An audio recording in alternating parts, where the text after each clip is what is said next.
Assalamualaikum warahmatullahi wabarakatuh. Al Hasan bin Ali radhiyallahu ta'ala anhuma pernah berkata, "Allamani Nabi sallallahu alaihi wasallam kalimatin aquluhunna fi qunutil witr." Rasulullah sallallahu alaihi wasallam mengajarkan kepadaku doa-doa yang aku ucapkan tatkala kunut witir. Doa-doa tersebut, Allahumma hdini fi man hadait wa afini fi man afait, dan seterusnya. Ini menunjukkan di syariatnya kunut witir. Bahkan begitu pentingnya Nabi sallallahu alaihi wasallam mengajarkan kepada Al Hasan, padahal waktu itu beliau masih kecil, mungkin 6 atau 7 tahun, tapi sudah diajarkan oleh Nabi sallallahu alaihi wasallam agar beliau perhatian terhadap doa ini. Nah, bagaimana cara kita kunut witir ya? Para sahabat, Ubay bin Ka'ab radhiyallahu anhu ketika mengimami di zaman Umar bin Khattab salat tarawih, maka beliau begitu setelah lewat tengah Ramadan, beliau pun kunut witir. Adapun pelaksanaannya, sebagian ulama berpendapat sebelum ruku dan sebagian ulama mengatakan setelah ruku. Kita memilih pendapat setelah ruku. Adapun pelaksanaannya setelah kita bangkit dari ruku dengan mengucapkan sami Allahu liman hamidah, maka jangan langsung kunut. Ingat ada kewajiban salat yang harus kita ucapkan, yaitu doa Rabbana walakal hamdu. Ya. Setelah kita mengucapkan Rabbana walakal hamdu, baru kita kunut, yaitu dengan mengangkat kedua tangan, disunahkan mengangkat kedua tangan, kemudian kita doa dengan yang dianjurkan, doa yang diajarkan Nabi, Allahumma hdini fiman hadait wa afini fiman afait. Kalau kita sendirian, kita menggunakan Allahumma hdini, yaitu Allah berilah petunjuk kepadaku. Ya. Tapi kalau kita jadi imam, maka kita rubah kata gantinya menjadi kami, ya. Allahumma hdina, ya Allah berilah petunjuk kepada kami. Allahumma hdina fiman hadait wa afina fiman afait. Dan setelah itu kita boleh baca dengan doa kunut yang diucapkan oleh Umar bin Khattab, Allahumma inna nasta'inuka wa nastaghfiruk, ya, wa nuthni 'alaikal khaira kullah wa la nakfuruk. Kemudian Allahumma iyyaka na'budu, dan seterusnya. Dan ini juga dianjurkan. Dan masalah doa kunut, maka tidak ada doa khusus. Seorang boleh membaca doa ya yang dia inginkan, ya.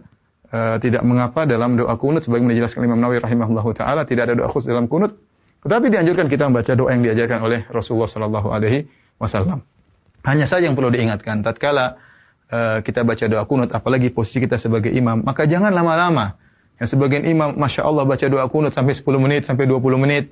Kasihan jamaah, mereka capek ya. Lihat sunnah yang diajarkan tidak begitu. Cuma beberapa menit kemudian selesai. Doa yang diajarkan Nabi kepada Hasan juga tidak panjang. Doa yang diucapkan oleh Umar juga tidak panjang. Maka asalnya doa kunut tidak perlu panjang-panjang. Jangan sampai kita merepotkan makmum, apalagi baca sampai setengah jam. Adapun kalau kita sendiri, kita ingin baca lama-lama, terserah. Tapi kalau kita jadi imam, ingat kondisi makmum.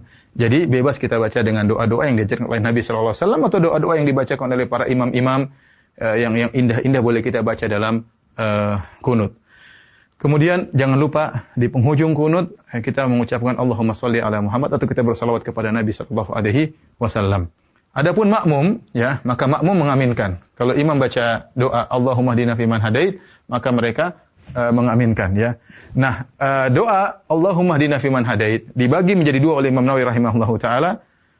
5 pertama diaminkan, adapun perkara yang berikutnya tidak perlu diaminkan, yaitu Allahumma hdina fiman hadait, ya Allah berilah petunjuk kepadaku.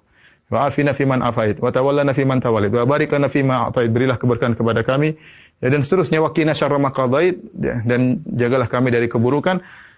Kemudian apa? Fa innaka taqdi wa la yuqda 'alaik. Yang 5 ini kita katakan amin, makmum mengatakan amin, amin. Begitu imam mengatakan fa innaka taqdi wa la yuqda 'alaik innahu la yadhillu ma walait, maka di antara kesalahan makmum jangan mengucapkan amin. Sebagian makmum amin amin terus, ya, mungkin karena tidak paham bahasa Arab. Padahal fa innaka taqdi wa la yuqda 'alaik itu bukan doa, tetapi sedang pujian. Sama perkataan doanya Umar, Allahumma inna nastaghfiruka wa nasta'inuka wa nastaghfiruk wa nuthni 'alaikal khaira kullah. Itu juga pujian, bukan tempat untuk mengaminkan. Maka salah jika makmum terus mengaminkan. Ada saatnya kita mengucapkan amin tatkala imam berdoa, tatkala imam sedang memuji Allah Subhanahu wa taala, maka yang dilakukan oleh makmum bisa salah satu dari 3 perkara. Pertama, makmum diam, mendengarkan saja pujian, jangan mengaminkan. Yang kedua, makmum ikut mengucapkan, ya, apa yang diucapkan imam, ya. Fa innaka taqdi wa la yuqda 'alaik, dia ikut pelan-pelan, innaka taqdi wa la yuqda 'alaik. Atau yang ketiga, dia bertasbih tatkala imam mengatakan fa innaka taqdi wa la yuqda 'alaik innahu la yadhillu ma walait, maka dia mengatakan subhanallah subhanallah subhanallah.